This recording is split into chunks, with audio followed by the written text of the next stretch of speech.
नवी मुंबई के real estate industry में आज पहली बार ऐसा हम सबको देखने को मिला है कि जितने रियल एस्टेट डेवलपर्स काम कर रहे हैं, डेफिनेटली बहुत सारे चैलेंजेस हमारे सामने आते हैं। कभी हम सेंट्रल गवर्नमेंट के पास अपोजिशन करते हैं, कभी state government, Navi Mumbai municipal corporation, CIDCO वगैरह।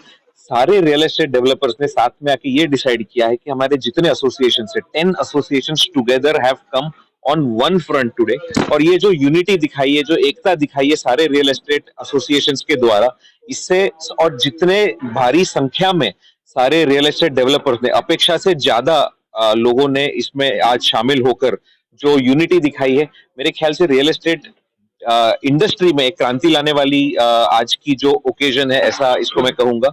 और हमारी इंडस्ट्री के लिए बहुत अच्छा एक कदम, जिससे इंडस्ट्री के आने वाले चैलेंजेस हम सब एक साथ मिलकर सॉल्व करेंगे। लोगों के घरों का जो सपना है, आज एक आम आदमी नवी मुंबई में आता है, उसका एक घर का सपना है, वो कहीं ना कहीं पूरा होना चाहिए, अच्छे तरह से पूरा होना चाहिए। इसलिए हम सब की ये पहल है कि हम सब एक साथ मिलकर लड़कर जो जितने चैलेंजेस हैं गवर्नमेंट के साथ में मिलकर ये जो सॉल्व करने वाले हैं, और नवी मुंबई शहर को सबसे अच्छा शहर हमारे पूरे इंडिया में बनाने की ये कोशिश सारे रियल एस्टेट डेवलपर्स की रहेगी।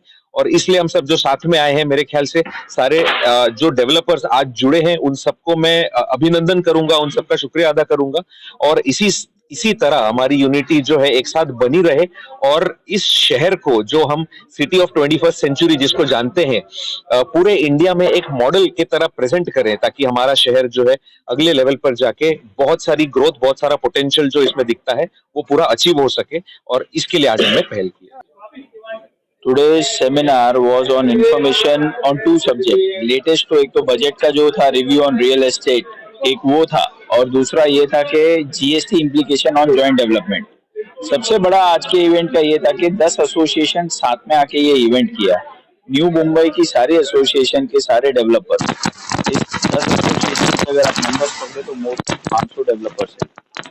इस 500 डेवलपर्स के end of the day common he problems है, भले वो लोकल लेवल पे हो कि सरकार लेवल पे हो। तो ये एक यूनिटी है जो फर्स्ट टाइम न्यू बॉम्बे के हिस्ट्री में लास्ट 30 इयर्स में एक सिंगल प्लेटफॉर्म के नीचे आई है और अपने प्रॉब्लम्स एड्रेस कर आई।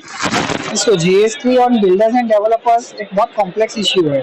सो ये 7 एसोसिएशन में मिलके वो लोग ने काफ़ी चीज़ें क्लैरिफिकेशन की, किसके ऊपर जीएसटी लगता है, कभी लगता है, बिल्डर्स डेवलपमेंट एग्रीमेंट करते हैं, बिल्डर्स लीज पे लेते हैं, तो कभी क्या जीएसटी लगता है, कौन से चार्जेस के ऊपर लगता है, सो उन पे क्या इम्पैक्ट आता है, तो वो सब उनके क्लैरिफिकेशंस हमारे इसके through examples and through legal position clarify किए गए। सो दिस सेमिनार में कैसे लॉ तो जो है वही कंटिन्यू हो रहा है। Only thing is it is informative, so may be everybody will have to channelise it in the right way, जिससे बेनिफिट कितना कस्टमर को होगा, कितना बिल्डर को होगा और कितना गवर्नमेंट को होगा, that everybody has to now get back on the drawing board and decide होगा। देखिए, ये जो सेमिनार बिल्डर एसोसिएशन ने रखा है उसका डेफिनेटली, बिकॉज क्या होता है कि हमने जो सीखा बजट में से, हमने अपना नॉलेज शेयर किया, तो वो बिल्डर एसोसिएशन में जो भी मेंबर्स, जो पार्टिसिपेंट्स किए, उनको एक आइडिया आएगा कि टैक्स इस बजट में क्या चेंजेस थे जो उनको रियल एस्टेट सेक्टर में इम्पैक्ट कर रहे हैं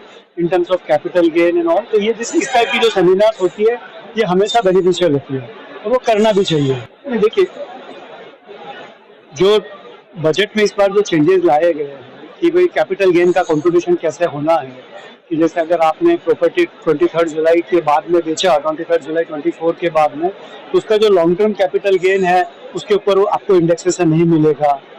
अब हालांकि कल जो बजट के बाद में फाइनेंस मिनिस्टर ने जो पार्लियामेंट में डाला है कि अगर लैंड और बिल्डिंग अगर कोई इंडिविजुअल और एचईओ सेल कर रहा है और वो प्रॉपर्टी अगर उन्होंने 23 जुलाई 2024 के पहले एक्वायर किया है तो उनको इंडेक्सेशन का बेनिफिट मिलेगा। तो ये अगर अपन नवी मुंबई की स्पेसिफिकली बात करते हैं, तो यहाँ पे जितने भी यूनिट होल्डर है, रेसिडेंशियल है, तो अगर उन्होंने किसी ने 23 जुलाई 2024 के पहले अगर समझो प्रॉपर्टी खरीदी है और अगर वो बाद में तो बेचेंगे और नया प्रॉपर्टी शिफ्ट करेंगे तो उनको उसका इंडेक्सेशन का बेनिफिट मिलेगा। सो ये बजट का बेनिफिट सब मिडिल क्लास को सबको है।